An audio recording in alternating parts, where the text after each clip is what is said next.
साथियों नमस्कार।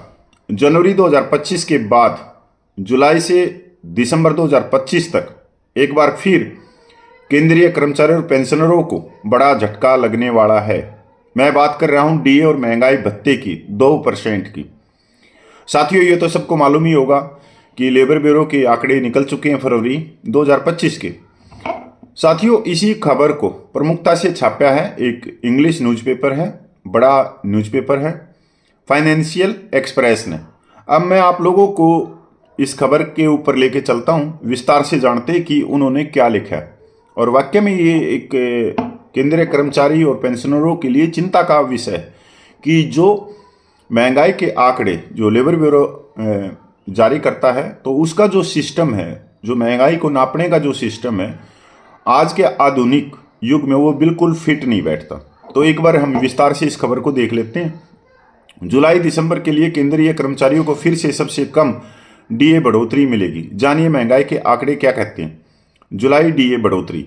AICPI IW केंद्रीय सरकारी कर्मचारियों की डीए बढ़ोतरी को निर्धारित करने के लिए एक महत्वपूर्ण मीट्रिक है। यदि अगले 4 महीनों के लिए उपभोक्ता मुद्रास्फीति में और नरमी आती है तो कर्मचारियों और पेंशन भोगियों के लिए डीए बढ़ोतरी कम रह सकती है। महंगाई राहत में 2% की बढ़ोतरी दी गई है, जो लगभग 7 वर्षों में सबसे कम वृद्धि है। इस नवीनतम 2% की बढ़ोतरी ने डीएडीआर को 55% तक पहुंचा दिया है। अब ये कर्मचारी और सेवानिवृत्त लोग अगले डीए संशोधन में कम से कम 3% से 4% की बढ़ोतरी की उम्मीद करेंगे, जो इस साल अक्टूबर में दीपावली के आसपास होगा।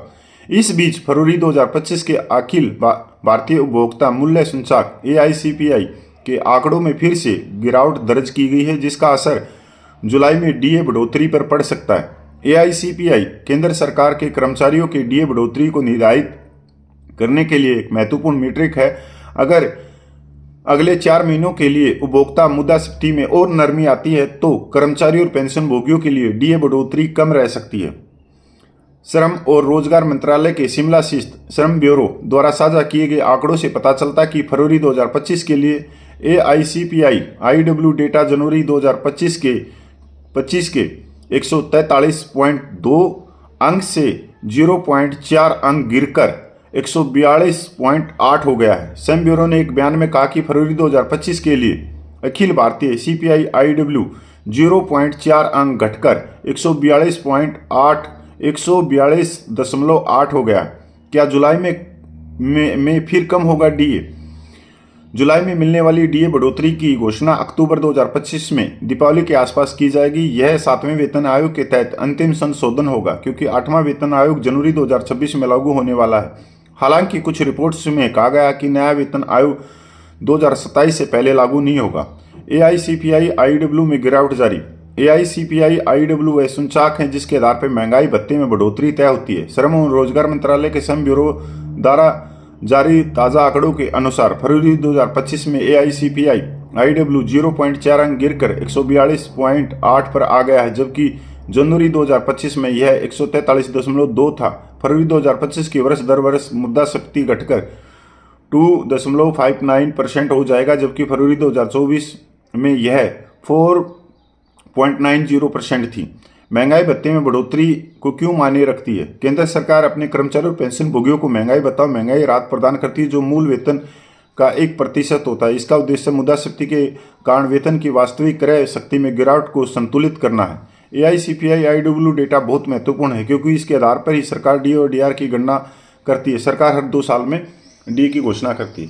साथियों ये एक बड़ा झटका है कि जुलाई से दिसंबर 2025 तक जो डीए के आंकड़े आ रहे हैं वो 2% रहने की संभावना है। तो यहाँ पर हम ये भी देखो कि जो हमारे जो सांसद हैं, पूर्व सांसद हैं, उनकी पेंशन, उनका वेतन सीधा 24% बढ़ा दिया और साथ ही 2.5 साल का एरियर भी दे दिया। और वहीं पर कर्मचारियों को 2% डीए दे के, और जो बड़ी बड़ी मीडिया है उसके फर्स्ट पेज के ऊपर बड़े बड़े अक्षरों में लिखा होता है कि सरकार की सरकारी तिजोरी पर 6,665 करोड़ के करीब इसका बोझ पड़ेगा। पर जहां पर हम सांसदों का 24% उनका वेतन और पेंशन की बढ़ोतरी देखें तो कहीं भी अखबार में ये नहीं बताया गया कि सरकार की तिजोरी पे कितना बोझ पड़ेगा। बस सरकार तो कर्मचारी वर्ग के साथ में लगी हुई है, ना रोजगार देने हैं और महंगाई चरम पे चली हुई है।